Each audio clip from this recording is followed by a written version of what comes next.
سیدنا فاروق اعظم رضی اللہ تعالی عنہ کو کسی نے بتایا کہ فلاں شخص اپنی والدہ اپنی ماں کو بہت گالیاں دیتا ہے اور برا کہتا ہے، اس کی زبان بہت دراز ہے۔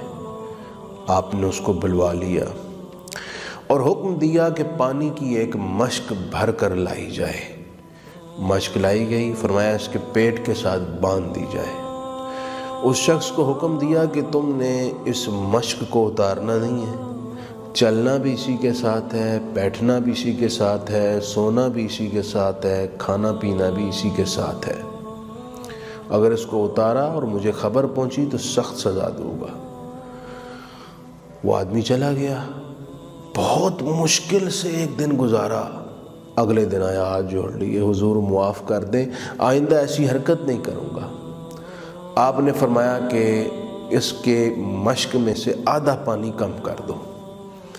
اسے حکم دیا، مشک اتارنی نہیں، اسی کے ساتھ رہنا ہے۔ وہ چلا گیا، ایک دن اور بڑی مشکل اور دشواری سے گزارا۔ آئندہ دن اپنی والدہ محترمہ کے پاؤں میں گرا، معافی مانگی اور ماں کی سفارش لے کر حضرت فاروق اعظم کی خدمت میں آ گیا تو ماں نے بھی سفارش کی کہ اس کو معاف کر دیں، یہ نہ چل سکتا ہے، نہ کھا سکتا ہے، نہ سو سکتا ہے۔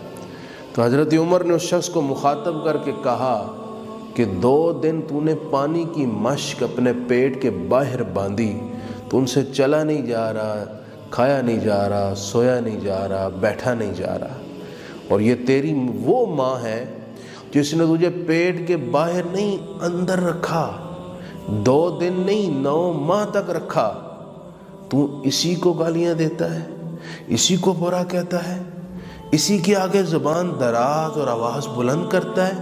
تجھے شرم نہیں آتی؟ تجھے تو اس کا شکر گزار ہونا چاہیے اور اس کے احسانات کو یاد رکھ کے ہر موقع پر اس کے ساتھ دلجوئی کرنی چاہیے۔ مجھے آئندہ اگر اس طرح کی خبر پہنچی تو تجھے بہت سخت سزا دوں گا۔